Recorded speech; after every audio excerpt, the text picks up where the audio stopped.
وإذا سمعوا ما أنزل إلى الرسول ترى أعينهم تفيض من الدمع مما عرفوا من الحق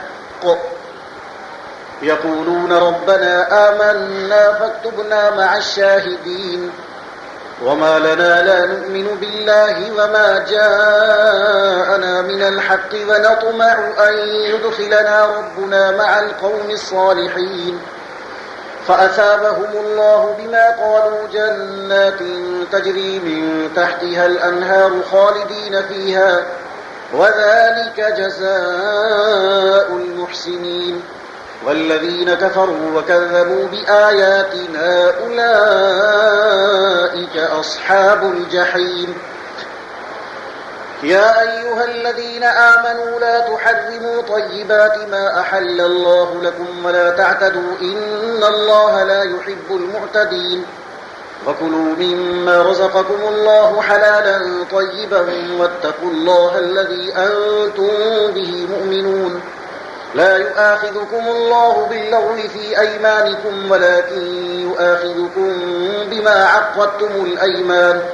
فكفارته إطعام 10 مساكين من أوسط ما تطعمون أهليكم أو كسوتهم أو تحرير رقبة فمن لم يجد فصيام 3 أيام ذلك كفارة أيمانكم إذا حلفتم واحفظوا أيمانكم كذلك يبين الله لكم آياته لعلكم تشكرون يا أيها الذين آمنوا إنما الخمر والميسر والأنصاب والأزلام رجس من عمل الشيطان فاجتنبوه لعلكم تفلحون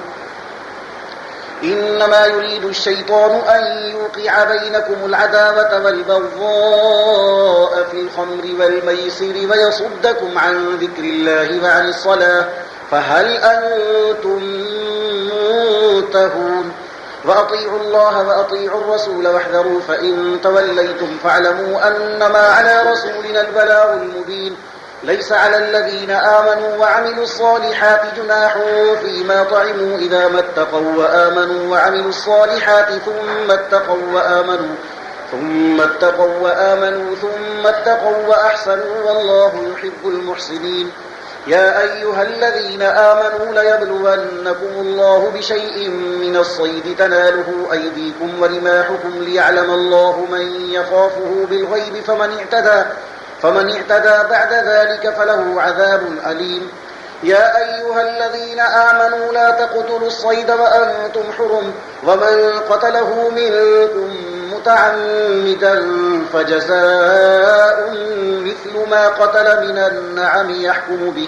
يحكم به ذوى عدل منكم هديا بالغ الكعبة أو كفارة طعام مساكين أو عدل ذلك صياما ليذوق وبال أمره عفى الله عما سلف ومن عاد فينتقم الله منه والله عزيز ذو انتقام أحل لكم صيد البحر وطعامه متاعا لكم وللسيارة وحرم عليكم صيد البر ما دمتم حرما واتقوا الله الذي إليه تحشرون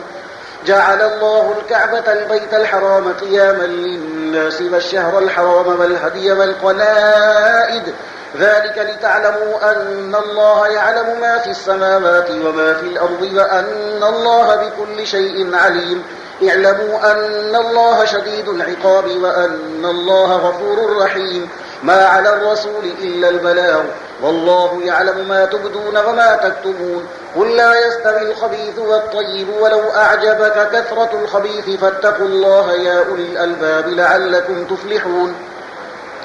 يا أيها الذين آمنوا لا تسألوا عن أشياء إن تبد لكم تسؤكم وإن تسألوا عنها حين ينزل القرآن تبد لكم عفى الله عنها والله غفور حليم قد سألها قوم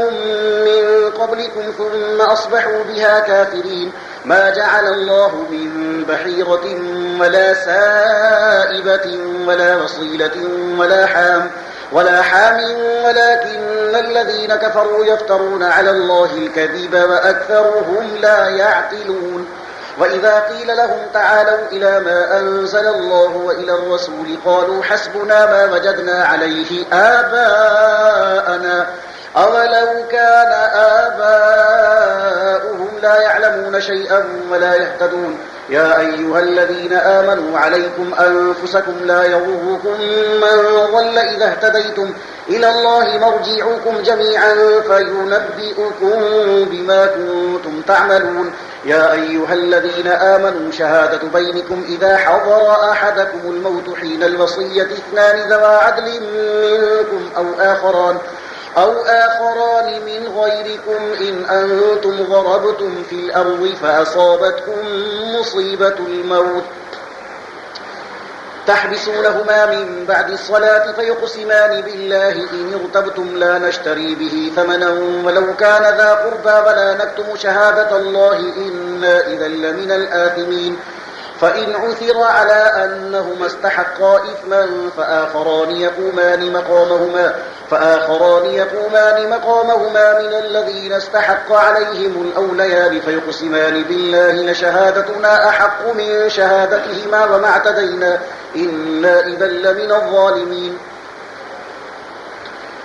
ذلك أدنى أن يأتوا بالشهادة على وجهها أو يخافوا أن ترد أيمان بعد أيمانهم واتقوا الله واسمعوا والله لا يهدي القوم الفاسقين يوم يجمع الله الرسل فيقول ماذا أجبتم قالوا لا علم لنا إنك أنت علام الغيوب إذ قال الله يا عيسى ابن مريم اذكر نعمتي عليك وعلى والدتك إذ أيدتك بروح القدس تكلم الناس في المهد وكهلا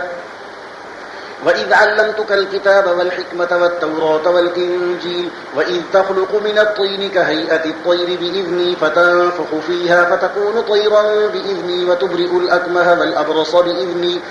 وإذ تخرج الموتى بإذني وإذ كففت بني إسرائيل عنك إذ جئتهم بالبينات فقال الذين كفروا منهم إن هذا إلا سحر مبين وإذ أوحيت إلى الحواريين أن آمنوا بي وبرسولي قالوا آمنا واشهد بأننا مسلمون إذ قال الحواريون يا عيسى ابن مريم هل يستطيع ربك أن ينزل علينا مائدة من السماء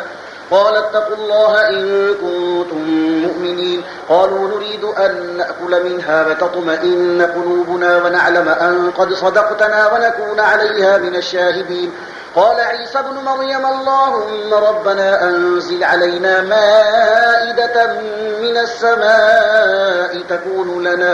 تكون لنا عيدا لأولنا وآخرنا وآية منك وارزقنا وأنت خير الرازقين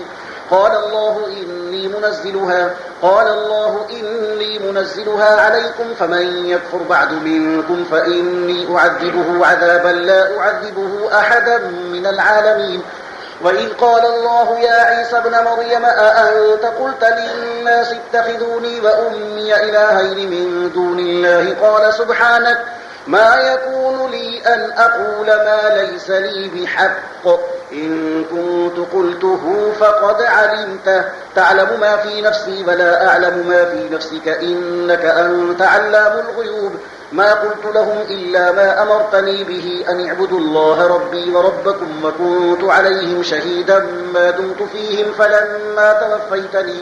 فلما توفيتني كنت أنت الرقيب عليهم وأنت على كل شيء شهيد إن تعذبهم فإنهم عبادك وإن تغفر لهم فإنك أنت العزيز الحكيم